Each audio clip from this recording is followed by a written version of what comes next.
ನಮಸ್ಕಾರ ಪ್ರೇಕ್ಷಕರೇ. ನೂಪುರ ಭ್ರಮರಿ ತನ್ನ 20ನೇ ವರ್ಷದ ಉತ್ಸವವನ್ನು ಆಚರಿಸ್ಕೊಳ್ತಾ ಇದೆ. ಈ ಸಂಭ್ರಮದಲ್ಲಿ ನಾವು ಆಯೋಜಿಸಿಕೊಂಡು ಬರ್ತಾ ಇರುವಂತಹ ಶಾಸ್ತ್ರ ಮತ್ತು ಪ್ರಯೋಗ ವಿಚಾರಗಳ ಸರಣಿಯೇ ಭರತಾಂತರಂಗ. ಅದರಲ್ಲೂ ಕೂಡ 2ನೇ ಭಾಗದ ಸಂವಾದ ಕಾರ್ಯಕ್ರಮಕ್ಕೆ ನಿಮಗೆ ಆತ್ಮೀಯ ಸ್ವಾಗತ. ನಾನು ನಿಮ್ಮ ಡಾಕ್ಟರ್ ಮನೋರಮಾ BN, ನೂಪುರ ಭ್ರಮರಿ IK ಸೆಂಟರ್ನ ಪ್ರಾಚಾರ್ಯೆ, ನಿರ್ದೇಶಕಿ. ಈವರೆಗೆ ಭರತಾಂತರಂಗದಲ್ಲಿ ಹಲವು ವಿಚಾರಗಳ ಮನೋಮಂಥನ ಬಹಳ ಅಪೂರ್ವವಾದ ರೀತಿಯಲ್ಲಿ ಸಾಗಿದೆ. ನೀವು ನಿಮ್ಮ ಪ್ರತಿಕ್ರಿಯೆ, ಹಾರೈಕೆ, ಕೇಳ್ಮೆ ಮತ್ತು ಪೋಷಣೆಯ ಮೂಲಕ ನಮ್ಮ ಬೆನ್ನು ತಟ್ಟಿದ್ದೀರಾ. ಅದಕ್ಕಾಗಿ ನಿಮಗೆ ನಮ್ಮ ಕಡೆಯಿಂದ ಆತ್ಮೀಯ ಕೃತಜ್ಞತಾಪೂರ್ವಕ ನಮಸ್ಕಾರಗಳು. ಈ ಸಂಚಿಕೆಯಲ್ಲಿ ನಮ್ಮೊಂದಿಗಿದ್ದಾರೆ ಕಲಾವಿದರು, ಸಂಘಟಕರು, ಹಾಗೆಯೇ ಸುಮಾರು 40 ವರ್ಷಗಳ ಆಳವಾದ ಅನುಭವವುಳ್ಳ ತಾಳಮದ್ದಳೆ ಕ್ಷೇತ್ರದ ಪ್ರಬುದ್ಧ ಅರ್ಥಧಾರಿ, ಯಕ್ಷಗಾನ ಕ್ಷೇತ್ರದ ಉಭಯ ತಿಟ್ಟಿನ ವೇಷಧಾರಿ, ಸಮರ್ಥ ಸಂಘಟಕ, ಉತ್ತಮ ಪ್ರವಚನಕಾರರು, ಭರವಸೆಯ ಭಾಷಣಕಾರರು. ಯಾರಪ್ಪ ಈ ಸವ್ಯಸಾಚಿಗಳು ಅಂತಂದರೆ ಉಜಿರೆ ಅಶೋಕ ಭಟ್ರು. ನನ್ನ ಯಕ್ಷಗಾನ ಜೀವನದ ಪ್ರಥಮ ಆಚಾರ್ಯರು ಕೂಡ ಅವರೇ. ಹಾಗೆಯೇ ನನ್ನ ಮುದ್ರಾಣವ, ಯಕ್ಷಮಾರ್ಗ ಮುಖರವೆಂಬ ಸಂಶೋಧನಾ ಗ್ರಂಥಗಳ ಪ್ರಕಾಶಕರು ಕೂಡ ಹೌದು. ಅವರ ಸಂಚಾಲಕತ್ವದ ಕುರಿಯ ವಿಠಲಶಾಸ್ತ್ರಿ ಸಾಂಸ್ಕೃತಿಕ ಪ್ರತಿಷ್ಠಾನವು ಪುಸ್ತಕ ಪ್ರಕಟಣೆಯನ್ನು, ಸಾವಿರಾರು ತಾಳಮದ್ದಳೆಗಳನ್ನು, ವಿಶೇಷ ಕಾರ್ಯಕ್ರಮಗಳನ್ನು, ಯಕ್ಷಗಾನ ಪ್ರದರ್ಶನಗಳನ್ನು, ಸರಣಿ ಸಪ್ತಾಹಗಳನ್ನು ಆಯೋಜಿಸಿಕೊಂಡೇ ಬರ್ತಾ ಇದೆ. ಒಟ್ಟಿನಲ್ಲಿ ಆಡು ಮುಟ್ಟದ ಸೊಪ್ಪಿಲ್ಲ ಅನ್ನುವಂಥ ವ್ಯಕ್ತಿತ್ವ ಉಜಿರೆ ಅಶೋಕ ಭಟ್ಟರದ್ದು. ಉಜಿರೆ ಅನ್ನುವಂಥ ಹೆಸರನ್ನು ಯಕ್ಷಗಾನ ಕ್ಷೇತ್ರದಲ್ಲಿ ಅನುರಣಿಸುವ ಹಾಗೆ ಮಾಡಿದವರು ಅಶೋಕ ಭಟ್ರು. ಅಶೋಕ ಭಟ್ಟರಿಗೆ ಎಳವೆಯಲ್ಲಿಯೇ ಯಕ್ಷಗಾನದ ಆಸಕ್ತಿ. ಶಾಲಾ ಕಾಲೇಜು ದಿನಗಳಲ್ಲಿಯೇ ವೇಷ ಮಾಡಿ ಸೈ ಎನಿಸ್ಕೊಂಡವರು ಅವರು. ಕಾಲೇಜು ದಿನಗಳಲ್ಲಿಯೇ ಯಕ್ಷಗಾನವನ್ನು ಸಂಘಟಿಸಿದವರು, ನಿರ್ದೇಶಕರು ಕೂಡ. ಶೇಣಿ, ಪೆರ್ಲ, ಮೂಡಂಬೈಲು, ತೆಕ್ಕಟ್ಟೆ, ಸಾಮಗರು, ಜೋಶಿ ಹೀಗೆ ಎಳವೆಯಲ್ಲಿಯೇ ಪ್ರಸಿದ್ಧ ಅರ್ಥಧಾರಿಗಳ ಸಂಸರ್ಗ ಅವರನ್ನು ಉತ್ತಮ ತಾಳಮದ್ದಳೆ ಅರ್ಥಧಾರಿಯನ್ನಾಗಿ ರೂಪಿಸಿತು. ಅಶೋಕ ಭಟ್ರು ಮಾತಿನ ಮೋಡಿಯಿಂದ ಪ್ರೇಕ್ಷಕರನ್ನ ಸಂಮೋಹನಕ್ಕೆ ಒಳಪಡಿಸಬಲ್ಲಂತಹ ಜಾಣರು. ವಿಭಿನ್ನ ದೃಷ್ಟಿಕೋನದ ಪಾತ್ರ ಪ್ರಸ್ತುತಿಯಿಂದ ಎದುರು ಅರ್ಥಧಾರಿಯನ್ನು ತಬ್ಬಿಬ್ಬುಗೊಳಿಸಿಬಿಡ್ತಾರೆ. ತಮ್ಮ ಕ್ಷಿಪ್ರ ಪ್ರತ್ಯುತ್ಪನ್ನ ಮತಿತ್ವದಿಂದ ಯಾವುದೇ ಪಾತ್ರಕ್ಕೂ ಕೂಡ ಅನಿರೀಕ್ಷಿತ ತಿರುವುಗಳನ್ನು ಕೊಡಬಲ್ಲಂತಹ ಚಾಣಾಕ್ಷ. ಹಾಗೆಯೇ ಯಾವುದೋ ನಿರ್ಲಕ್ಷಿಸಲ್ಪಟ್ಟಂತಹ ಪಾತ್ರಗಳನ್ನು ಕೂಡ ತನ್ನ ಮಾತಿನ ಮೋಡಿಯಲ್ಲಿ ಅದನ್ನು ಮುನ್ನೆಲೆಗೆ ತಂದು ನಿಲ್ಲಿಸ್ತಾರೆ. ನಮ್ಮಂತಹ ಯುವ ಸಹ ಅರ್ಥಧಾರಿಗಳನ್ನು, ಕಲಾವಿದರನ್ನು ಕೂಡ ಈ ಕ್ಷೇತ್ರಕ್ಕೆ ಸೆಳೆದು ಪ್ರೋತ್ಸಾಹಿಸಿ ಅವರನ್ನು ಮುನ್ನಡೆಸಬಲ್ಲಂತಹ ಹೃದಯವಂತ. ಹಾಗಾಗಿ ಅಶೋಕ ಭಟ್ರ ಸಂಘಟನೆ ಅಂತಂದರೆ ಅದು ಅಚ್ಚುಕಟ್ಟೋದು. ಎಲ್ಲವೂ ಸಂಯೋಜಿತ ಮತ್ತು ಸುಧಾರಿತ. ಸಂಘಟಕರಾಗಿ ಬಹುಶಃ ಅವರ ಸಂಯೋಜನೆಗಳು, ಸಂಘಟಿಸಿದ ಕಾರ್ಯಕ್ರಮಗಳ ಸಂಖ್ಯೆಯೇ ಸಾವಿರಾರು. ದಾಖಲೀಕರಣಗಳು ಅಂತೂ ಒಂದು ಅಕಾಡೆಮಿ ಅಥವಾ ಒಂದು ವಿಶ್ವವಿದ್ಯಾನಿಲಯ ಮಾಡಿದ್ದಕ್ಕಿಂತಲೂ ಹೆಚ್ಚು. ಅವರ ದಾಖಲೀಕರಣಗಳು ಮುಂದಿನ ಪೀಳಿಗೆಗೆ ಒಂದು ಆಕರ.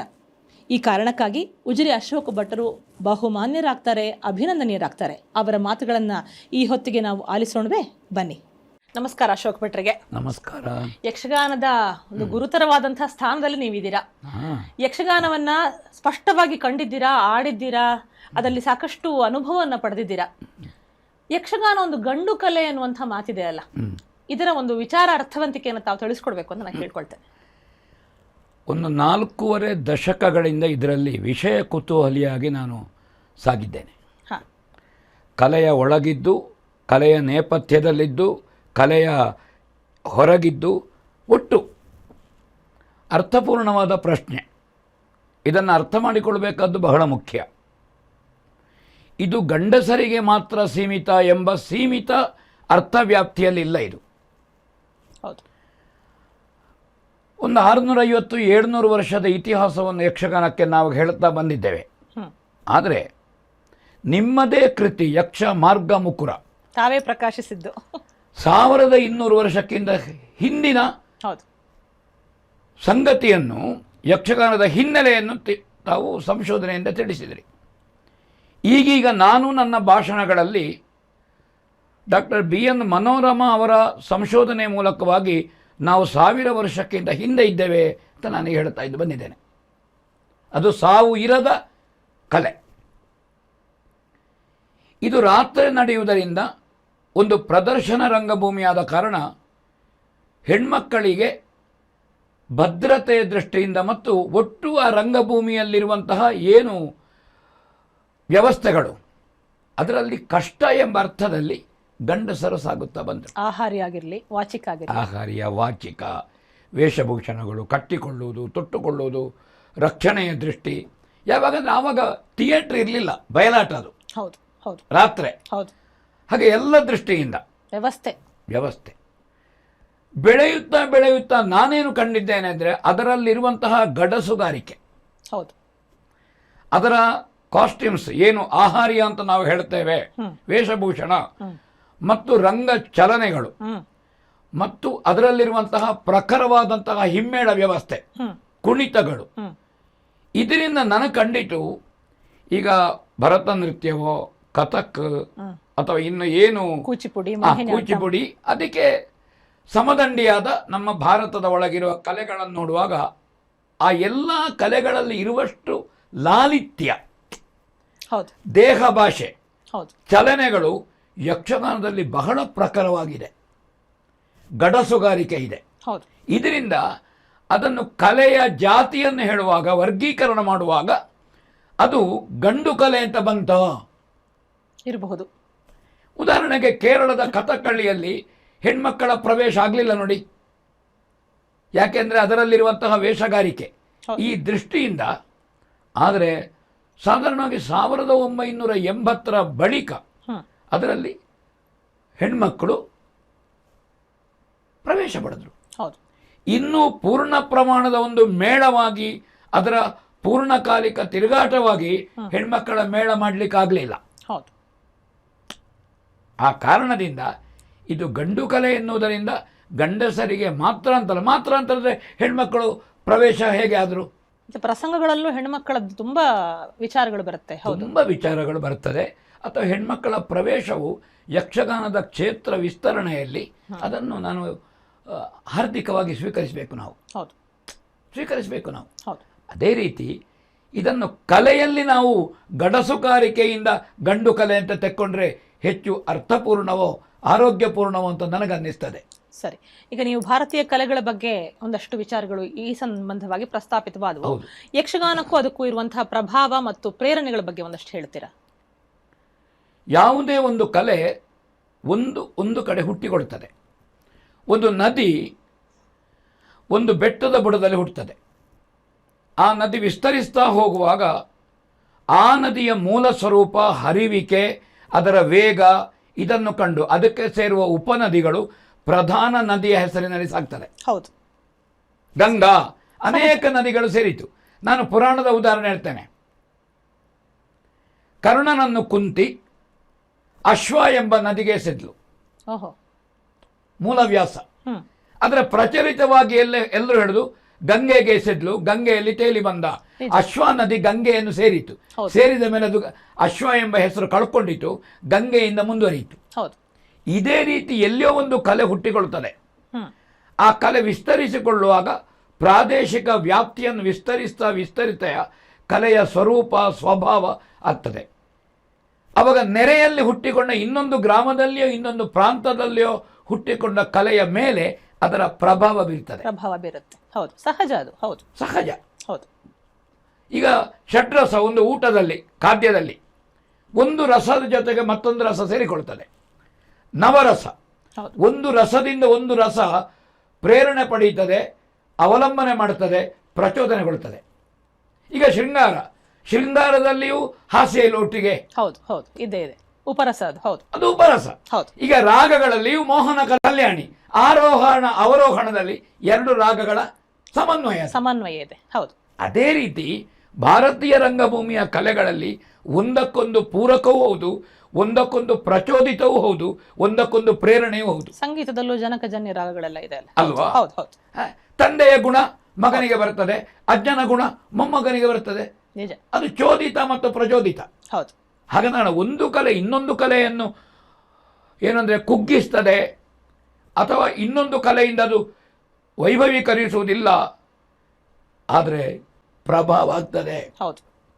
ಊಟ ಮಾಡಿದ ಕೈಯಲ್ಲಿ ತೊಳೆದರೂ ಪರಿಮಳ ಇರ್ತದೆ, ಅಲ್ವಾ? ಅದೇ ರೀತಿ ಕರುಣಾರಸ, ದುಃಖ ಮತ್ತು ಭಕ್ತಿ. ನಮಗೆ ಭಕ್ತಿಯಲ್ಲಿ ಕಣ್ಣೀರು ಬರ್ತದೆ, ದುಃಖದಲ್ಲಿ ಕಣ್ಣೀರು ಬರ್ತದೆ, ಎರಡು. ಯಾಕಂದರೆ ಶರೀರದಲ್ಲಿ ಆ ಭಾವ ಸ್ಫುರಣೆಗೆ ನೀರು ಅಭಿವ್ಯಕ್ತಿ ಆಗೋದು ಕಣ್ಣಿನಲ್ಲಿ. ಕರುಣಾ ಭಕ್ತಿ. ಸಂತೋಷದಲ್ಲಿಯೂ ಬರ್ತದೆ ಹೌದು ಕಣ್ಣೀರು. ಹೌದು ಭಾವ ಏನು ಅಂತ ಹೇಳಿದ್ರು ಆಗದ ಕಾರಣ ಭಾರತ ರಂಗಭೂಮಿ ನಾನು ಹೇಳುದು ಅದು ಸೋದರ ಕಲೆಗಳು, ನಿಜ ನಿಜ ನಿಜ. ಈ ಮಣ್ಣಿನ ಕಲೆಗಳು. ಪ್ರಾದೇಶಿಕವಾಗಿ ಅಲ್ಲಿಯ ವೇಷಭೂಷಣ, ಅಲ್ಲಿಯ ಆಸಕ್ತಿ, ಇದರ ಮೇಲೆ ಅದರ ಅಭಿವ್ಯಕ್ತಿಯಲ್ಲಿ ವ್ಯತ್ಯಾಸ ಉಂಟು. ಹಾಗಾದ್ರೆ ರಂಗ ಸಂವಿಧಾನ ಯಕ್ಷಗಾನದ್ದು ಅದನ್ನು ಹೇಗೆ ನೀವು ಕಂಡುಕೊಂಡಿದ್ದೀರಿ ತಿಳಿಸ್ಬೋದಾ? ಪ್ರತಿಯೊಂದು ಕಲೆಗೂ ಅದರದ್ದೇ ಆದ ರಂಗ ಸಂವಿಧಾನ ಉಂಟು. ನಿಜ. ಒಂದು ಪದಾರ್ಥವನ್ನು ವ್ಯಂಜನವನ್ನು ಮಾಡುವಾಗ ಉಪ್ಪು ಹುಳಿ ಖಾರ ಇದನ್ನು ಬಳಸ್ತೀರಿ. ನೀವೊಬ್ಬರು ತಾಯಿಯಾಗಿ ನಾ ಹೇಳೋದು, ಅದು ತರಕಾರಿಯನ್ನು ಅವಲಂಬಿಸಿ ಉಂಟು. ಹೌದು ಹೌದು ನೀವು ಗುಳ್ಳ ಬದನೆಯ ಪದಾರ್ಥ ಮಾಡೋದಿದ್ರೆ ಹುಳಿ ಹೆಚ್ಚಾಕಬೇಕು. ಹೌದು. ಅದೇ ನೀವು ಪದಾರ್ಥವನ್ನು ಇನ್ನೊಂದು ಸಿಹಿ ಕುಂಬಳಕಾಯಿಯಿಂದ ಮಾಡೋದಿದ್ರೆ ಆವಾಗ ಹುಳಿ ಕಡಿಮೆ ಹಾಕಬೇಕು. ಹೌದು ಹೌದು. ಹೇಗೆ ಈ ಅಡುಗೆಗೊಂದು ಸಂವಿಧಾನ ಉಂಟಾ? ಒಂದು ಸಂವಿಧಾನ ಅಂದರೆ ಅದಕ್ಕಿರುವಂತಹ ಒಂದು ಶಿಸ್ತು, ಒಂದು ಶಾಸನ ಅದಕ್ಕಿರುವಂಥದ್ದು, ಅದಕ್ಕೊಂದು ಕಟ್ಟುಪಾಡು, ಆವರಣ. ಸಂವಿಧಾನ ನೋಡಿದ್ರೆ ನೀವು ಯಾವುದೇ ಕಲೆ, ಸಂಗೀತವೋ ನೃತ್ಯವೋ ವಾದ್ಯವೋ ವಾದನವೋ ಯಾವುದೇ ಇರಲಿ, ಆವರಣ ಅದರ ವ್ಯಾಪ್ತಿ ಎಲ್ಲಿವರೆಗೆ ಹೋಗಬಹುದು ಅಂತ ಹೇಳ್ತಾರೆ ಅದು. ಹೌದು ಹೌದು. ಅದರ ಹೂರಣವನ್ನು ತಲುಪಿಸುವಂತ ರೀತಿ. ಹೌದು. ಬೇಲಿಯ ಒಳಗಿದ್ರೆ ಕೃಷಿ, ಬೇಲಿಯ ಹೊರಗಿದ್ರೆ ಅರಣ್ಯ. ಹೌದು.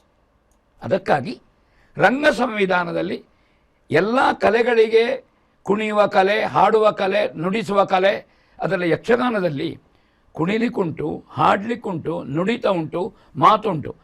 ಮಾತು ಇಲ್ಲದೇ ಇರುವ ಕಲೆಯ ಸಂಗತಿಗಳು ಬಂದಿದೆ ಕುಣಿತಕ್ಕೆ. ವಾದನಕ್ಕಾಗುವ ಯಕ್ಷಗಾನದ ಚೆಂಡೆಯೋ ಮೃದಂಗವೋ, ಅದಕ್ಕೆ ಅನ್ಯ ಕಲೆಯ ಮೃದಂಗ ಚೆಂಡೆಯ ಪ್ರೇರಣೆಯು ಬಂದಿದೆ. ಹೌದು, ಮದ್ದಳೆ ಬದಲಾಗಿ ಮೃದಂಗವನ್ನು ಕಾಣುತ್ತೇವೆ ನಾವು. ಬಂದಿದೆ. ಈಗ ಏನಾಗಿದೆ, ಯಕ್ಷಗಾನದಲ್ಲಿ ಮದ್ದಳೆಗಿಂತ ಮೃದಂಗ ವಾದನಗಳೇ ಹೆಚ್ಚಾಗಿದೆ. ಯಾಕೆಂದ್ರೆ ಮೃದಂಗ ವಾದನವನ್ನು ಅಭ್ಯಾಸ ಮಾಡಿ ಯಕ್ಷಗಾನಕ್ಕೆ ಬಂದ ಕಲಾವಿದರು ಹಿರಿಯರಿದ್ದಾರೆ. ಒಂದು 4 ದಶಕಗಳಿಂದ ಈಚೆ ಬಂದಿದೆ. ಹೌದು, ಗುರು ಪರಂಪರೆಯು ತುಂಬಾ ದೊಡ್ಡದಾಗಿದೆ ಅದಕ್ಕೆ. ಹೌದೌದು. ಯಕ್ಷಗಾನವನ್ನು ಮೊದಲು ಕಲ್ತವನು ನಾಜೂಕಿನ ದೃಷ್ಟಿಯಿಂದ ನಾನು ಮೃದಂಗ ಅಭ್ಯಾಸ ಮಾಡಿದ್ರೆ ಆದೀತು ಅಂತ ಕಂಡಿದೆ. ಆವಾಗ ನಾವು ಸಂಗೀತದ ಮೃದಂಗದ ಯಕ್ಷಗಾನಕ್ಕಲ್ಲ ಅಂತ ಹೇಳೋದಲ್ಲ, ಒಳ್ಳೆ ವಿಷಯಗಳನ್ನು ನಿಮ್ಮ ಹತ್ರ ಇದ್ದರೆ ನಾನು ತಗೊಳ್ಬೇಕು. ನಿಮ್ಮ ಹತ್ರ ಅಂದರೆ ಮಾತಿಗಳಿದ್ದು ನಾನು ಅದು ಭರತನಾಟ್ಯ, ಇದು ನಮಗೆ ಆ ಮಡಿವಂತಿಕೆ ಇರಬಾರದು, ಪರಿಷ್ಕಾರದ ದೃಷ್ಟಿಯಿಂದ ಬೇಕಾಗ್ತದೆ. ಹೌದು. ಹಾಗದ ಕಾರಣ ಆವಾಗ ನಾವು ಒಂದು ಭರತನಾಟ್ಯದಿಂದ, ಒಂದು ಕಥಕಳಿಯಿಂದ ಅಭಿನಯ ತಗೊಂಡಿದ್ದೇವೆ. ಅದನ್ನು ಯಕ್ಷಗಾನೀಯವಾಗಿ ಯಕ್ಷಗಾನದ ಕಲಾವಿದರು ಕೊಡಲಿ. ಹೌದು, ಅದು ಆ ಕಲೆಯನ್ನು ಉಳಿಸ್ತದೆ, ಬೆಳೆಸ್ತದೆ. ಹೌದು. ಈಗ ನೀನು ಅಂತ ಹೇಳಿ ತೋರಿಸುವಂತಹದ್ದು ಅದರಲ್ಲಿ ಇದನ್ನುಂಟು. ಬೇಕಾದ್ರೆ ಹೀಗೆ ಮಾಡುವ, ಅದಕ್ಕೆ ಗೌರವ ಉಂಟು. ಹೌದು. ಹೀಗೆ ಮಾಡಿದ ಕೂಡಲೇ ತಾವು ವಿಷಯ ಅದುವೇ. ನಿಜ. ಹೀಗೆ ಮಾಡಿದ ಕೂಡಲೇ ನೀನು. ಹೌದು. ಮಗುವನ್ನು ತೋರಿಸುವುದು. ಹೌದು. ಆ ಮಗು ಹಠ ಮಾಡುತ್ತದೆ. ಅವಾಗ ಮಗ ಕೈ ಮುಗಿತೇವೆ, ಯಾಕೆ ಕೈ ಮುಗಿಯುದು? ಹೌದು. ಅಲ್ಲಿ ವಿನಂತಿಗಿರುವ ಗೌರವ ಬೇರೆ. ಹೌದು. ಹೌದು. ಇದರಲ್ಲಿ ಸ್ವಲ್ಪ ತಾತ್ಸಾರ, ನಿಜ. ಇದರಲ್ಲಿ ಗೌರವ ಭವತಃ. ಹೌದು.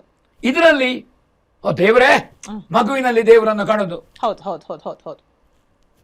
ಭಾವ ಒಂದೇ. ಆಯಾಯ ವ್ಯಕ್ತಿಗೆ, ಅವನ ಬೌದ್ಧಿಕ ವ್ಯಕ್ತಿಗೆ ನಾವು ಅದನ್ನು ಪ್ರಯೋಗಿಸುವ. ಅದಕ್ಕೆ ನಮಗೆ ಬುದ್ಧಿ ಬೇಕು. ಬುದ್ಧಿಯಿಂದ ಸಿದ್ಧ ಅಲ್ವಾ ಎಲ್ಲವೂ? ಹೌದು ಹೌದು ಹೌದು. ಭರತನಾಟ್ಯಕ್ಕಿರುವ ವ್ಯಾಪ್ತಿ ಯಕ್ಷಗಾನಕ್ಕಿಲ್ಲ ಮನೋರಮ ಅವರೇ, ಈಗಿನ ಕಾಲದಲ್ಲಿ. ಹೌದು ಅಲ್ವಾ? ನಾವು ಅದನ್ನು ಒಪ್ಪಬೇಡುವ. ನಾವು ಯಕ್ಷಗಾನದವರು, ನಾವು ಅದರ ವ್ಯಾಪ್ತಿ ಇವತ್ತು ಕಾಶ್ಮೀರದಿಂದ ಕನ್ಯಾಕುಮಾರದವರೇ ಉಂಟು. ಯಕ್ಷಗಾನ ಕರಾವಳಿ ಜಿಲ್ಲೆಯಲ್ಲಿ ಪ್ರಖರ ಇರುವಲ್ಲಿ ಸಾಕಷ್ಟು ಸಮೃದ್ಧವಾಗಿ ಉಂಟು, ಇಲ್ಲದೆ ಇರುವಲ್ಲಿ ಅದು ಶೂನ್ಯ. ಹೌದು. ಈಗ ಭರತನಾಟ್ಯ ಆದರೆ ಇರುವಲ್ಲಿ ಪ್ರಭಾವ, ಇಲ್ಲದಿರುವಲ್ಲಿ ಅಂತ ಇಲ್ಲ. ನೀವು ಹೇಳ್ತಾ ಇರೋದು ಭರತನಾಟ್ಯವನ್ನೇ ಹೇಳ್ತಾ ಇದ್ದೀರಲ್ವಾ? ಹೌದು. ಹಾಗಂತ ಈಗ ಭರತನೃತ್ಯದಲ್ಲಿಯೂ ಕೂಡ ನೀವು ನೋಡಿರ್ಬೋದು, ಬ್ಯಾಲೆಗಳು ಬರುವಾಗ ಯಕ್ಷಗಾನದ ಚೆಂಡೆ ಬಳಸಿದ್ದಾರೆ. ಹೌದು. ಹೆಚ್ಚಾಗಿ ಅದನ್ನು ಬಳಸಿದ್ದು ಕರಾವಳಿ ಕರ್ನಾಟಕದ ಭರತನೃತ್ಯದ ಗುರುಗಳು. ಹೌದು ಹೌದು. ತುಂಬಾ ಜನ ಬಳಸಿದ್ದಾರೆ. ಹೌದು ಹೌದು. ಅಥವಾ ಅವರ ಸ್ಟೆಪ್ಪುಗಳಲ್ಲಿ, ಕುಣಿತಗಳಲ್ಲಿ, ಅಥವಾ ಒಂದು ಈಗ ಪ್ರಹ್ಲಾದ ಚರಿತ್ರೆ ಮಾಡ್ತಾರೆ, ಅದರಲ್ಲಿ ಈಗ ಹಿರಣ್ಯ ಕಶ್ಯಪವನ್ನು ಕೊಲ್ಲಿಕ್ಕೆ ಬರುವ ಉಗ್ರ ನರಸಿಂಹ ಬರುವಾಗ ಯಕ್ಷಗಾನದ ಗಡಸು ಹೆಜ್ಜೆಕಾರಿಕೆಯನ್ನು ತಗೊಂಡಿದ್ದಾರೆ. ನಿಜ. ಸ್ವಲ್ಪ ವೇಷಭೂಷಣದ ಪ್ರಭಾವವು ಬಂದಿದೆ. ಅವಾಗ ನಾನು ಭರತನಾಟ್ಯ ಅಲ್ಲ ಹೇಳುದ? ಹೌದು ಹೌದು. ಈ ಹೃದಯ ವೈಶಾಲ್ಯತೆ ಪರಸ್ಪರ ಆಯಾಯ ಕಲೆಯನ್ನು ಪ್ರತಿನಿಧಿಸುವ ಕಲಾ ಶಿಕ್ಷಕರಲ್ಲಿ, ಕಲಾಗುರುಗಳಲ್ಲಿ ಇರಬೇಕು. ಸಿಟ್ಟಿನ ಪ್ರಭೇದವನ್ನು ಹೀಗೆ ನೋಡ್ಬೇಕಾ? ಯಕ್ಷಗಾನದ್ದು ನೀವು ಹೇಳುದು ಪ್ರತ್ಯೇಕ. ಹೌದು ಹೌದು ಹೌದು.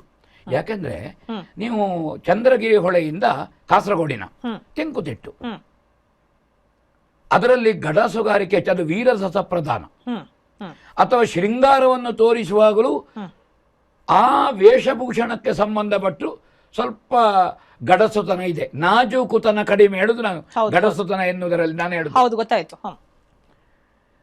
ಅದು ನಮಗೆ ಸಾಧಾರಣ ಪಡುಬಿದ್ರೆ ಈಗ ನಾವು ಉಡುಪಿ ಜಿಲ್ಲೆ ಅಂತ ಹೇಳ್ತೇವಲ್ವಾ, ಮೂಲಕಿ ಅಲ್ಲಿಯವರೆಗೆ ತೆಂಕುತಿಟ್ಟಿನ ಪ್ರಭಾವ ಇದೆ. ಹೌದು. ಆ ಮೇಲಿನದ್ದು ಮೊದಲು ಉಡುಪಿ ಜಿಲ್ಲೆ ದಕ್ಷಿಣ ಕನ್ನಡವೇ ಆಗಿತ್ತು. ಈಗ ಹೇಳುವ ನಾವು ಏನು ಈಗ ಬಡಗುತಿಟ್ಟು ಹಿಡಿದಲ್ಲ, ಬಡಗುತಿಟ್ಟು ಅಂತ ಇರಲಿಲ್ಲ, ದಕ್ಷಿಣ ಕನ್ನಡ ತಿಟ್ಟು. ಅದು ಪಡುಬಿದ್ರೆಯಿಂದ ಬೈಂದೂರುವರೆಗೆ, ಕುಂದಾಪುರ ಈ ಭಾಗ, ಉಡುಪಿ, ಕಾರ್ಕಳ, ದಕ್ಷಿಣ ಕನ್ನಡ ತಿಟ್ಟು. ಇದಕ್ಕೆ ತೆಂಕುತಿಟ್ಟು ಅಂತಲೇ ಇದ್ದದ್ದು. ತೆಂಕುತಿಟ್ಟು, ದಕ್ಷಿಣ ಕನ್ನಡ ತಿಟ್ಟು, ಬಡಗುತಿಟ್ಟು, ಭಟ್ಕಳದಿಂದ ಆಚೆ. ಈಗ ಅದು ಆ ಬಡಗುತಿಟ್ಟು ಬಡಗು ಆಗಿದೆ, ಈ ಕುಂದಾಪುರದ್ದು ಬಡಗುತಿಟ್ಟು ಆಗಿದೆ.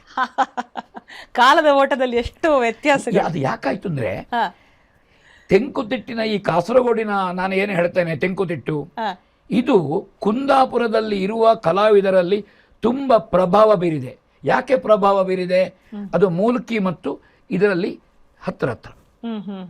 ನೀವು ಸ್ವಾಭಾವಿಕವಾಗಿ ಇದರ ಪ್ರಭಾವ ಅದು ಬೇಕಲ್ಲ. ಹೌದು. ನೀವು ಒಂದು ಅಂಗಳದಲ್ಲಿ ಒಂದು ಮನೆ ಉಂಟು, ಆ ಅಂಗಳದ ಈಚ ತುದಿಯಲ್ಲಿ ಇನ್ನೊಂದು ಮನೆ ಉಂಟು. ಅವರ ಸಂಸ್ಕೃತಿ, ಪೂಜಾ ಪದ್ಧತಿ ಬೇರೆ, ಇವರದ್ದು ಬೇರೆ. ಎಲ್ಲೋ ಒಂದು ಕಡೆಯಲ್ಲಿ ಸಹವಾಸದಿಂದ ಇದು ಪರಸ್ಪರ ನಿಮ್ಮಲ್ಲಿ ಈ ಕ್ರಮ ಉಂಟು, ಚಂದ ಉಂಟು, ಈಗ ನಾವು ಹಾಗೆ ಮಾಡ್ತಾ ವಿನಿಮಯ ಸಾಧ್ಯತೆ ಇದೆ. ಹೌದು. ಹಾಗಾದಾಗ ಕಾಸರಗೋಡಿನಲ್ಲಿ ಇರುವಂತಹ ಕುಂಬಳೆ ಅಥವಾ ಕೂಡ್ಲಿನಲ್ಲಿ ಹುಟ್ಟಿಕೊಂಡಂತಹ ಈ ತೆಂಕುತಿಟ್ಟು ಏನಿದೆ, ಇದರ ಪ್ರಭಾವ ಕುಂದಾಪುರದಲ್ಲಿ ಸಾಕಷ್ಟು ಉಂಟು. ಶೇಕಡಾವಾರು ಕಡಿಮೆ ಇರುವುದು, ಒಂದು 25% ತೆಂಕುತಿಟ್ಟಿನ ಪ್ರಭಾವ ಹೋಯಿತು. ಕುಂದಾಪುರದ 25% ಕಾಸರಗೋಡಿಗೆ ಬಂತು. ಅದು ಗೊತ್ತಿಲ್ಲದೆ ಬಂತು. ಸಹಜ ಅಲ್ವಾ ಇದು? ಒಂದು ಉದ್ಧತ, ಒಂದು ಸುಕುಮಾರ. ಅವಾಗ ನಾನು ಈಗ ಹೇಳ್ತೇನೆ, ಈ ಕುಂದಾಪುರದ ತಿಟ್ಟು ನಾನು ಏನು ದಕ್ಷಿಣ ಕನ್ನಡ ತಿಟ್ಟು ಅಂತ ಹೇಳಿದೆ, ಈಗ ಬಡಗು ತಿಟ್ಟು ಅಂತ ನಾವೇನು ಹೇಳ್ತೇವೆ, 25 ತೆಂಕಿನಿಂದ ಹೋಯ್ತು, 25 ಉತ್ತರ ಕನ್ನಡದಿಂದ ಬಂತು, ಬಡಗಿನಿಂದ ಅವರಿಗೆ. ಹಾಗಾದ್ರೆ ಅವರದ್ದು 50 ಉಳ್ಕೊಂಡಿತ್ತು, 50 ಇದೆರಡು ಸೇರಿತು, 25. ಎಂತ ಪ್ರಭಾವ ನೋಡಿ. ಹೌದು.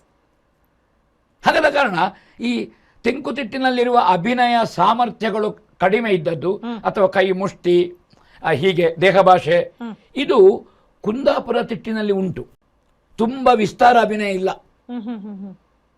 ಈಗ ಕುರಿಯ ವಿಠಲ ಶಾಸ್ತ್ರಿಗಳು, ನಾನು ಪೂರ್ವ ಕಲಾವಿದರನ್ನು ಹೇಳ್ತೇನೆ, ಅವರು ಕೇರಳದ ಕಥಕ್ಕಳ್ಳಿ, ಭರತನಾಟ್ಯ, ಏನು ನೀವು ಆಂಗಿಕವನ್ನು ಮಾಯಾರಾವ್ ಏನು ಮಾಡಿದ್ರು ಕಥಕ್ನಲ್ಲಿ, ಕೀರ್ತಿಶೇಷ, ಹೌದಾ? ಕೊರಿಯೋಗ್ರಫಿ ಹೇಳ್ತೀರಾ ನೀವು? ಅದನ್ನು ಕೊರಿಯೋಗ್ರಫಿ ಅಂತ ಒಂದು ಹೊಸ ಶಬ್ದ ಹುಟ್ಟುಕೊಂಡಿತ್ತು, ರಂಗವಿನ್ಯಾಸ. ಅದನ್ನು ಅಭ್ಯಾಸ ಮಾಡಿದ್ರು, ನೋಡಿದ್ರು. ಅನ್ಯ ರಂಗಭೂಮಿ ಎಲ್ಲಿ ಅಂದ್ರೆ ಭೂತಾರಾಧನೆಯಲ್ಲಿರುವ ಅಭಿನಯವನ್ನು ನೋಡಿದ್ರು. ಹೌದು. ಇದನ್ನೆಲ್ಲ ಒಂದು ರಸಪಾಕ ಮಾಡಿ ಯಕ್ಷಗಾನಕ್ಕೆ ಅಳವಡಿಸಿದ್ರು. ಅದು ಯಕ್ಷಗಾನೀಯವಾಗಿ ಅಳವಡಿಸಿದ್ರು. ಹೌದು.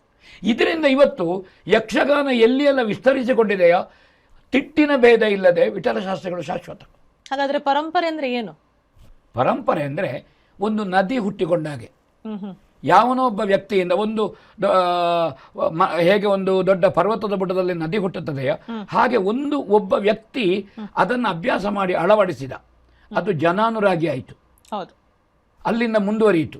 ಹಾಗಾದ್ರೆ ಪರಂಪರೆ ಎಲ್ಲಿಂದ ಮುಂದುವರಿಯಿತು? ಒಬ್ಬ ವಿಠಲ ಶಾಸ್ತ್ರಿಗಳನ್ನು ಗೊತ್ತಿದ್ದವ ಹೇಳ್ತಾನೆ, ಅಲ್ಲಿಂದ ಸುಬ್ರಾಯ ಶಾನಭಾಗರನ್ನು ಗೊತ್ತಿದ್ದವ ಹೇಳ್ತಾನೆ, ಕೆರೆಮನೆ ಶಿವರಾಮ ಹೆಗಡೆ ಅವರನ್ನು ಗೊತ್ತಿದ್ದವ ಅಲ್ಲಿಂದ ಹೇಳ್ತಾನೆ, ಅಥವಾ ಕರ್ಕಿ ಹಾಸ ಅವ ಅಲ್ಲಿಂದ ಹೇಳ್ತಾನೆ. ಅದೊಂದು 25-30 ವರ್ಷ ಹೋಗುವಾಗ ಅವನಿಗೆ ಮರ್ತೋಗಿ ಅದು ನಮ್ಮಲ್ಲಿ ಹುಟ್ಟುಕೊಂಡಿದ್ದು. ನಮ್ಮಲ್ಲಿ ಯಾರಲ್ಲಿ ಹುಟ್ಟಿಕೊಂಡದ್ದು? ಬೀದಿಯಲ್ಲಿ ಅಲ್ಲಲ್ಲ. ಯಾವುದೋ ಒಂದು ಮನೆತನದಲ್ಲಿ ಒಬ್ಬ ವ್ಯಕ್ತಿ ಕಲಾಸಕ್ತಿಯಿಂದ, ಈಗ ನಾನು ನಿಮ್ಮನ್ನು ಹೊಗಳಲಿಕ್ಕೆ ಇದನ್ನು ಹೇಳುವುದಲ್ಲ, ಈ 1200 ವರ್ಷದ ಇತಿಹಾಸ ನಿಮಗೆ ಎಲ್ಲಿಂದ ಬಂತದು? ನೀವು ಭಾರತೀಯ ರಂಗಭೂಮಿಯ ಎಲ್ಲ ಕಲೆಗಳನ್ನು ಅಧ್ಯಯನ ಮಾಡುವಾಗ ಅದರಲ್ಲಿರುವ ಸಾಮ್ಯತೆಯನ್ನು ಕಂಡು, ಹಾಗಾದರೆ ಯಕ್ಷಗಾನ, ಅದಕ್ಕಿರುವ ಗ್ರಂಥಾಧಾರಗಳು, ಅದಕ್ಕಿರುವಂತಹ ಹಿರಿಯ ವಿದ್ವಾಂಸರ ಬರಹಗಳನ್ನು ನೋಡಿ ಯಕ್ಷಗಾನ ಶಬ್ದ ಬಂದಿದೆ. ಈಗ ಆಂಧ್ರದಲ್ಲಿ ಯಕ್ಷಗಾನದಲ್ಲಿ ಒರೆಯುತ್ತೇನೆ ಅಂತ ಹೇಳ್ತಾನೆ, ದಾಸ ಸಾಹಿತ್ಯಗಳು. ಹಾಗಾದರೆ ಯಕ್ಷಗಾನದ ಇತಿಹಾಸ ಇಷ್ಟು ಹಿಂದೆ ಉಂಟು. ನಮ್ಮಲ್ಲಿ ಈ ಶೋಧಿಸುವ ಗುಣ ಕಡಿಮೆ ಕಾಣ್ತದೆ, ಆಕ್ಷೇಪ ಅಲ್ಲ. ಶೋಧನೆ ಎಲ್ಲಾ ಹಂತದಲ್ಲೂ ಬೇಕು. ನೀವು 10 ವರ್ಷ ಶೋಧನೆ ಮಾಡಿ ಹೇಳಿದ್ದಿದ್ದನ್ನು ಹೌದು, ಇದು ಇವತ್ತಿನಿಂದ ನಾಳೆ ಆಗುವುದಲ್ಲ. ನಿಜ ನಿಜ. ಆ ಕಾರಣದಿಂದ ಒಂದು ತಿಟ್ಟಿನಿಂದ ಇನ್ನೊಂದು ತಿಟ್ಟಿಗೆ ಒಂದು ಪ್ರೇರಣೆ. ಅದೇ ಬಡ ಬಡಗು ಏನು ನಾವು ಉತ್ತರ ಕನ್ನಡ ಅಂತ ಈಗ ಹೇಳ್ತೇವೆ, ಅವರ ಅಭಿನಯದ ಇದು ಕರ್ಕಿ ಮೇಳ, ಅದೊಂದು ಕುಟುಂಬದ ಮೇಳ ಮತ್ತು ಕೆರೆಮನೆ ಮೇಳ. ಅಲ್ಲಿಂದ ನಿಧಾನಗತಿ, ಹೆಜ್ಜೆ ಹೆಜ್ಜೆಗೆ ಅಭಿನಯ. ನಾನು ನಿನ್ನನ್ನು ನೋಡಿದೆ, ಪದಾರ್ಥಾಭಿನಯ. ಹೌದು, ಪದಾರ್ಥಾಭಿನಯ. ವಾಕ್ಯಾರ್ಥಾಭಿನಯ ಜಾಸ್ತಿ ಉಂಟು. ಹೌದು, ಅದು ಬಂದದ್ದನ್ನು ಕುಂದಾಪುರದವರು ತೆಕ್ಕೊಂಡು ಅವರು ಅಷ್ಟು ನಿಧಾನ ಮಾಡಿ, ಯಾಕಂದ್ರೆ ಇವರ ಆ ಗತಿ ಉಂಟಲ್ಲ, ಭಾಗವತರ ಗತಿಗೆ ಅವರು ನಾನು ನಿನ್ನನ್ನು ನೋಡಿದೆ. ಅದೇ ನೀವು ಕಾಸರಗೋಡಿಗೆ ಬರುವಾಗ ಆವಾಗ ನಾನು ನಿನ್ನನ್ನಿಲ್ಲ, ನಾನು ನೋಡಿದೆ, ವೇಗ ಉಂಟು, ನಿನ್ನನ್ನು ತೋರಿಸುವ ಸಮಯ ಇಲ್ಲ. ಅದರಲ್ಲಿ ಅದು ಜಿಗೀತು. ಹೌದು ಹೌದು ಹೌದು ಹೌದು ಹೌದು, ಜಂಪಿಂಗ್. ಹೌದು ಹೌದು ಹೌದು ಹೌದು. ನೀವು ಒಟ್ಟು ಇದನ್ನು ಜೋಡಿಸುವಾಗ ನಾನು ಕೂತ್ಕೊಂಡು ಹೇಳ್ಬೋದು ಅವರ ಪ್ರೇರಣೆ ಇಲ್ಲ ಅಂತ, ಅದೇ ಹೇಳೋದು ಮಾತ್ರ ನನ್ನಲ್ಲಿ ಉಂಟು, ಅದು ನಿಮಗೆ ನೋಡೋ ಗೊತ್ತಾಗ್ತದೆ ಇವನಿಗೆ ಆ ಪ್ರೇರಣೆ ಉಂಟು ಅಂತ. ಮತ್ತೆ ಇವರದ್ದು ಜಾಸ್ತಿ, ಇವರದ್ದು ಕಡಿಮೆ, ಅದು ಸರಿ ಇಲ್ಲ, ಇದು ಸರಿ ಇಲ್ಲ ಅಂತ ಸಾಮಾನ್ಯ ಬರ್ತದೆ. ಹೌದು, ಕಲೆ ಜೀವಂತವಾಗಿರುವುದು ಆಕ್ಷೇಪ ಟೀಕೆಯಿಂದ, ಆದರೆ ಟೀಕೆಯೇ ಕಲೆಯ ಜೀವಂತಿಕೆಯ ಲಕ್ಷಣ ಅಲ್ಲ. ಹೌದು, ವಿಮರ್ಶೆ ಬೇಕು. ಹೌದು, ಒಂದು ಹಂತದ ಟೀಕೆ ಬೇಕು. ಹೌದು, ಆ ಟೀಕೆಯೇ ಸ್ವಭಾವ ಮತ್ತು ಉದ್ಯೋಗ ಆಗಬಾರದು. ಹೌದು. ಹಾಗೆ ಈ ಮೂರೂ ತಿಟ್ಟುಗಳಲ್ಲಿ ಕೆಲವು ಕಡೆಯಲ್ಲಿ ಏಕ ಸ್ವರೂಪ ಕಾಣುತ್ತದೆ, ಕೆಲವು ಕಡೆಯಲ್ಲಿ ತೀರಾ ಭಿನ್ನ ಸ್ವರೂಪವು ಕಾಣುತ್ತದೆ. ಹಾಗಾದ್ರೆ ಶೃಂಗಾರದ ಪ್ರಸಂಗಗಳು, ವೀರದ ಪ್ರಸಂಗಗಳು ಅಂತ ಹೇಳ್ಬಿಟ್ಟು ಪ್ರಸಂಗಗಳಲ್ಲಿ ಈ ತರ ವಿಭಾಗ ಮಾಡಿದ್ದಾರೆ. ಪ್ರಸಂಗಗಳಲ್ಲಿ ಉದಾಹರಣೆಗೆ ಅಭಿಮನ್ಯು ಕಾಳಗ, ನೀವು ಶೃಂಗಾರಕ್ಕೆ ಅವಕಾಶವೇ ಇಲ್ಲಲ್ಲ, ಎಲ್ಲಿ ಶೃಂಗಾರ ಮಾಡ್ತೀರಿ? ಹಾಗಾಗಿ ವೀರ ಪ್ರಸಂಗಗಳು ಅಂತ ಮಾಡಿಟ್ಟಿದ್ದಾರೆ. ಅದು ವೀರರಸ ಪ್ರಧಾನವಾದ ಪ್ರಸಂಗ. ಹೌದು ಹೌದು, ಅಲ್ಲಿ ಅದುವೇ ನೀವು ಉದಾಹರಣೆಗೆ ಭಕ್ತಿ ಹರಿಶ್ಚಂದ್ರ ಕಾವ್ಯವನ್ನು ತೆಕ್ಕೊಳ್ಳಿ. ನಾವು ರಾಘವಾಂಕನ ಕಾವ್ಯದಿಂದ ಪ್ರಚೋದಿತವಾಗಿ ಯಕ್ಷಗಾನ ಪ್ರಸಂಗ ಇದೆ. ಮೂಲ ಕಥೆಯಲ್ಲಿ ಇವ ರೋಹಿತಾಶ ಸಣ್ಣ ಮಗು ಅಲ್ಲ. ನಮಗೆ ಅಭಿನಯ ಮಾಡುವಂತಹ ಕಲಾವಿದನಿಗೆ ಪ್ರಸಂಗವೇ ಆಧಾರ. ಹೌದು, ನಮಗೆ ಯಾವುದು ಸಂವಿಧಾನ ಪಠ್ಯ ಪ್ರಸಂಗ. ವಾಲ್ಮೀಕಿಗಿಂತಲೂ ನೀವು ಪಾರ್ಥಿಸುಬ್ಬನನ್ನೇ ಆಶ್ರಯಿಸ್ತೀರಾ. ಪಾರ್ಥಿಸುಬ್ಬನು ತೊರವೆಯ ನರಹರಿಯನ್ನು ನೋಡಿ ಪ್ರಸಂಗದ ಅನೇಕ ಪದ್ಯಗಳು, ತೊರವೆಯ ನೇರ ಪದ್ಯಗಳು ಯಕ್ಷಗಾನ ಪ್ರಸಂಗಕ್ಕೆ ಬಂದಿದೆ. ಹೌದು ಹೌದು. ಒಬ್ಬ ಪಾತ್ರಧಾರಿಗೆ ಸ್ವತಂತ್ರ ಅಭಿವ್ಯಕ್ತಿಯ ಅವಕಾಶ ಉಂಟು ಮಾತಿನಲ್ಲಿ, ಅವನ ಸ್ವಗತದಲ್ಲಿ. ಈಗ ಅವನ ದುಃಖವನ್ನು ಏಕಾಂತದಲ್ಲಿ ಹೇಳುವಾಗ ಆವಾಗ ವಾಲ್ಮೀಕಿಯನ್ನು ನಾವು ತಗೊಳ್ಬಹುದು. ಹೌದು, ಆದರೆ ಅದು ಯಕ್ಷಗಾನ ಪ್ರಸಂಗಕ್ಕೆ, ಭಾಗವತನ ಇದಕ್ಕೆ ಅದು ಅನಿಯೋಜ್ಯವಾಗಿ ಅಳವಡಿಸಬೇಕವ. ಹೌದು, ಮತ್ತು ಸಂಭಾಷಿಸುವ ಪಾತ್ರಕ್ಕೆ ತೊಂದರೆ ಆಗಬಾರದು. ಈಗ ರಾಮ ರಾವಣ ಮಾತಿನಲ್ಲಿ ಒಂದು ಸಂವಾದ ನಡೀತದೆ, ವಾದ ನಡೀತದೆ. ಆವಾಗ ರಾವಣ ವಾಲ್ಮೀಕಿಯನ್ನು ಹಿಡ್ಕೊಂಡು ಮಾತಾಡೋದು, ರಾಮ ತೊರವೆಯನ್ನು ಹಿಡ್ಕೊಂಡು ಮಾತಾಡೋದು, ಅಥವಾ ಪ್ರಸಂಗವನ್ನು, ಆಗ ಇಬ್ರು ಪ್ರಸಂಗದಲ್ಲಿ ಏನಿದೆ ಅದನ್ನು ಮಾತಾಡಬೇಕು. ಹೌದು ಹೌದು, ಇದು ಮೌನವಾದ ಒಂದು ಒಪ್ಪಂದ. ಹೌದು. ಆಗ ನೀವು ರಸದ ವಿಷಯ ಕೇಳಿದ್ರಿ, ಪ್ರಸಂಗವನ್ನು ನೋಡಿಕೊಂಡು ರಸದ ಅಭಿವ್ಯಕ್ತಿ ಆಗಬೇಕು. ರಸಾಭಿವ್ಯಕ್ತಿ. ಈಗ ಕರುಣದಲ್ಲಿ ಉಂಟು, ಉದಾಹರಣೆಗೆ ಚಂದ್ರಮತಿಯ ದುಃಖ, ಹರಿಶ್ಚಂದ್ರನ ದುಃಖ. ಅದರಲ್ಲಿ ಹರಿಶ್ಚಂದ್ರನ ಮೂಲಕವಾಗಿ ಸತ್ಯದ ಸಾಕ್ಷಾತ್ಕಾರ. ಈಗ ವಸಿಷ್ಠ ವಿಶ್ವಾಮಿತ್ರರಿಗೆ ದೇವಸಭೆಯಲ್ಲಿ ಚರ್ಚೆ ಆಯಿತು, ಒಂದು ಸಂವಾದ. ವಸಿಷ್ಠರು ಹೇಳಿದರು ಹರಿಶ್ಚಂದ್ರ ಸುಳ್ಳುಗಾರನಲ್ಲ. ವಿಶ್ವಾಮಿತ್ರರು ಹರಿಶ್ಚಂದ್ರನನ್ನು ಸುಳ್ಳುಗಾರನನ್ನಾಗಿಸೋದಕ್ಕೆ ಹೊರಟದ್ದಲ್ಲ. ಹೌದು ಹೌದು. ಹರಿಶ್ಚಂದ್ರನ ಮೂಲಕವಾಗಿ ಸತ್ಯ ದರ್ಶನ ಆಗಬೇಕು, ಅದಕ್ಕೆ ಬೇಕಾಗಿ ಪರೀಕ್ಷೆ. ಹೌದು, ಇದು ವಿಶ್ವಾಮಿತ್ರನಿಗೆ ಗೊತ್ತಿರಬೇಕು. ಹೌದು ಹೌದು. ವಸಿಷ್ಠರು ಸತ್ಯವಂತ, ನಾನು ಹರಿಶ್ಚಂದ್ರನನ್ನು ಸುಳ್ಳುಗಾರನನ್ನಾಗಿಸ್ತೇನೆ ಅಲ್ಲ. ಹಾಗಾದ್ರೆ ಸುಳ್ಳು ನಿಲ್ಬೇಕಾ? ಯಾವುದೇ ಕಲೆ, ಗಾಯನ ಕಲೆ, ವಾದನ ಕಲೆ, ವಾದ್ಯ ಕಲೆ, ನೃತ್ಯ ಕಲೆ, ನಮ್ಮ ಕೊನೆಗೆ ಮಂಗಲ ಏನು? ಜನರಿಗೆ ಸುಹೃತ್ ಸಂದೇಶವನ್ನು ಕೊಡಬೇಕಲ್ಲ. ಹೌದು ಹೌದು. ಇದು ನಮಗೆ ಮೊದಲು ಗೊತ್ತಿರಬೇಕು. ಹೌದು. ಹರಿಶ್ಚಂದ್ರ ಕಾವ್ಯ ಸತ್ಯ ದರ್ಶನ ಮಾಡಬೇಕು. ಅದಕ್ಕೆ ಪೂರಕವಾಗಿ ವಸಿಷ್ಠನೋ, ವಿಶ್ವಾಮಿತ್ರನೋ, ಅಥವಾ ಒಬ್ಬ ಅಗ್ನಿ ಬ್ರಾಹ್ಮಣನೋ, ಅಥವಾ ಸ್ಮಶಾನ ಕಾಯುವವನೋ, ಅಥವಾ ಚಂದ್ರಮತಿಯೋ ಹರಿಶ್ಚಂದ್ರನಿಗೆ ಮೂಲದಲ್ಲಿ ಗೊತ್ತಿರಬೇಡುವ? ಹೌದು, ಗೊತ್ತಿರಬೇಕು. ಹೌದು. ವಿಶ್ವಾಮಿತ್ರ ಕಳುಹಿಸುವಂತಹ ಒಬ್ಬ ನಕ್ಷತ್ರಕ ಪ್ರಸಂಗದ ಕೊನೆಯವರೆಗೂ ಹರಿಶ್ಚಂದ್ರನಿಗೆ ಹಿಂಸೆ ಕೊಡೋದಲ್ಲ. ನಿಜ ನಿಜ ನಿಜ ನಿಜ. ಹರಿಶ್ಚಂದ್ರನ ಮೂಲಕವಾಗಿ ಸತ್ಯದ ಸಾಕ್ಷಾತ್ಕಾರಕ್ಕೆ ಈ ಪಾತ್ರ ಪೋಷಕವಾಗುವುದಕ್ಕೆ ಅದನ್ನು ಪೋಷಕ ಪಾತ್ರ ಅಂತ ಹೇಳುದು. ಅದಕ್ಕೆ ಪದ ಕಡಿಮೆ ಉಂಟು, ಅವಕಾಶ ಕಡಿಮೆ ಉಂಟು ಎನ್ನುವುದರಿಂದ ಪೋಷಕ ಪಾತ್ರ ಅಲ್ಲ. 1ನೇ ವೇಷ 2ನೇ ವೇಷ ಅದೇ ಥರದ ಪರಿಕಲ್ಪನೆ ಇದ್ದಲ್ವಾ? ಹಾಗಾದ್ರೆ ಯಕ್ಷಗಾನ ಗೊತ್ತಿದ್ದ ನಿಮಗೆ ಅದು ಅರ್ಥ ಆಯಿತು. ಹೌದು. 2ನೇ ವೇಷ ಅದು ಹೊಣೆಗಾರಿಕೆ ವೇಷ, ಹೌದು, ಪ್ರಸಂಗದ ನಿರ್ವಹಣೆಯ. ನಿಜ. ಹೌದು. ಪೀಠಿಕೆ ವೇಷ ಪ್ರಸಂಗವನ್ನು ತೊಡಗುವುದು. ಪೋಷಕ ವೇಷ 1ನೇ ಪೋಷಣೆ 2ನೇ ಪೋಷಣೆ, ಇದು ಸಾರಥಿಯ ವೇಷ. ಹೌದು. ಕೋಟೆ ಕಟ್ಟುವಾಗ ಕೋಟೆ ಕಟ್ಟಲಿಕ್ಕೆ ಸಹಕಾರ ಮಾಡುವ ವೇಷ, ಇದು ಪೋಷಕ ಪಾತ್ರ. ಹೌದು. ಅನ್ನ ಇಲ್ಲದಿದ್ದರೆ ಉಳಿದದ್ದನ್ನು ಊಟ ಮಾಡಲಿಕ್ಕೆ ಆಗುವುದಿಲ್ಲ. ಹಾಗಾಗಿ ಉಳಿದ ಪಾತ್ರಗಳು ಅದು ಬೇರೆ, ಪಲ್ಯ ಕೋಸಂಬರಿ ಇದ್ದ ಹಾಗೆ. ಅನ್ನ ಪ್ರಧಾನ. ಹಾಗಾಗಿ ಬಹುಆಹಾರ್ಯವೇ ಯಕ್ಷಗಾನದ ಲಕ್ಷಣ ಅನ್ನೋದನ್ನ ನೀವು ಸಂಶಯ ಇಲ್ಲ. ಒಬ್ಬನಿಂದ ಯಕ್ಷಗಾನ ಆಗ್ತದ? ಇದು ರಂಗ ಅಂತ ಯಾಕೆ ಬಂತು? ಅವರು ರಾಜಕೀಯ ಕ್ಷೇತ್ರದಲ್ಲಿದ್ದಾರೆ, ಇವರು ಸಂಗೀತ ಕ್ಷೇತ್ರದಲ್ಲಿದ್ದಾರೆ, ಅವರು ಯಕ್ಷಗಾನ ಕ್ಷೇತ್ರದಲ್ಲಿ, ಯಕ್ಷಗಾನ ರಂಗದಲ್ಲಿದ್ದಾರೆ. ರಂಗ ಅಂದರೆ ಕ್ಷೇತ್ರ, ಆವರಣ. ರಂಗ ಸಂವಿಧಾನ. ಈ ರಂಗದ ಆವರಣಕ್ಕೆ ಸಂವಿಧಾನ ಏನು? ಹೌದು. ಈ ರಂಗ ಸಂವಿಧಾನ ಅಂದರೆ ಅದು ಸ್ಟೇಜಿಗೆ ಮಾತ್ರ ಅಲ್ಲ, ಬಣ್ಣದ ಮನೆ ಉಂಟು, ಹೌದು ಹೌದು, ನೋಡುವ ಪ್ರೇಕ್ಷಕನೇ ಉಂಟು. ರಂಗ ಸಂವಿಧಾನದಲ್ಲಿ ಈ ಚೌಕಿ ಮನೆಯಿಂದ ತೊಡಗಿ ನೋಡುವ ಪ್ರೇಕ್ಷಕನ ಕೊನೆಯ ಸಾಲಿನವರೆಗೆ ಅವರು ಈ ಆವರಣದೊಳಗಿದ್ದಾರೆ, ಯಕ್ಷಗಾನ ರಂಗ ಸಂವಿಧಾನದಲ್ಲಿದ್ದಾರೆ. ಹಾಗಾಗಿ ಪ್ರೇಕ್ಷಕನಿಗೂ ಇದು ಗೊತ್ತಿರಬೇಕು. ಇಲ್ಲದಿದ್ದರೆ ಅವ ಕಲಾವಿದನಿಂದ ಅಶ್ಲೀಲವನ್ನು, ಅಲ್ಪ ಮನರಂಜನೆಯನ್ನು ನಿರೀಕ್ಷೆ ಮಾಡ್ತಾನೆ. ಇನ್ನು ಮುಂದಿನ ಸಂಚಿಕೆಯಲ್ಲಿ ನೋಡುವ. ನಮಸ್ಕಾರ. ಶ್ರೀಯುತರಾದಂತಹ ಉಜಿರೆ ಅಶೋಕ್ ಭಟ್ರು ತಮ್ಮ ಒಂದು ಅನುಭವ ವಿಸ್ತಾರವನ್ನ ನಮ್ಮೆದುರಿಗೆ ತೆರೆದಿಟ್ಟಿದ್ದಾರೆ. ಅವರಿಗೆ ನೂಪುರ ಭ್ರಮರಿಯ ವತಿಯಿಂದ ಹಾರ್ದ ನಮಸ್ಕಾರಗಳು, ಅಭಿವಾದನೆಗಳು. ನಮಸ್ಕಾರ. ವೀಕ್ಷಕರೇ, ಕೇಳಿದ್ರಲ್ಲ, ನಿಮಗಿಷ್ಟ ಆಯ್ತಾ? ಹಾಗಿದ್ರೆ ತಡ ಯಾಕೆ? ಈ ಕಾರ್ಯಕ್ರಮವನ್ನು ಆಸಕ್ತರಿಗೆ ಹಂಚಿ, ನಿಮ್ಮ ಪ್ರತಿಕ್ರಿಯೆಗಳನ್ನು ನಮ್ಮ ಜಾಲತಾಣದಲ್ಲಿ ದಾಖಲಿಸಿ, ಬೆಂಬಲಿಸಿ, ಪ್ರೋತ್ಸಾಹಿಸಿ.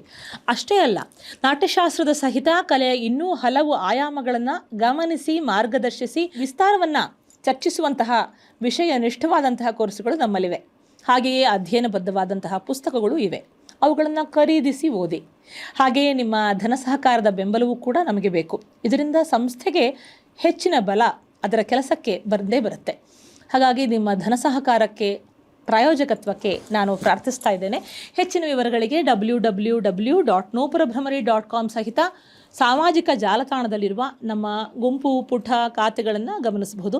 ನಿಮ್ಮ ಪ್ರೀತಿಪೂರ್ವಕ ಹಾರೈಕೆ ನಮ್ಮೊಂದಿಗೆ ಸದಾ ಇರುತ್ತದೆ ಅನ್ನುವಂತಹ ಅಪೇಕ್ಷೆ, ಆಶಯ ನಮ್ಮದು. ಸಂಚಿಕೆಯನ್ನು ಮುಕ್ತಾಯ ಮಾಡೋಣವೇ? ನಮಸ್ಕಾರ.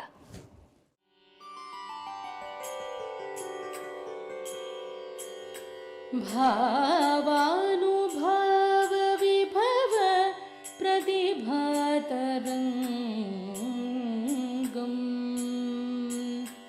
ಸಂಚಾರಿ ಭಾವವನನ ಪ್ರತಿರೋಧ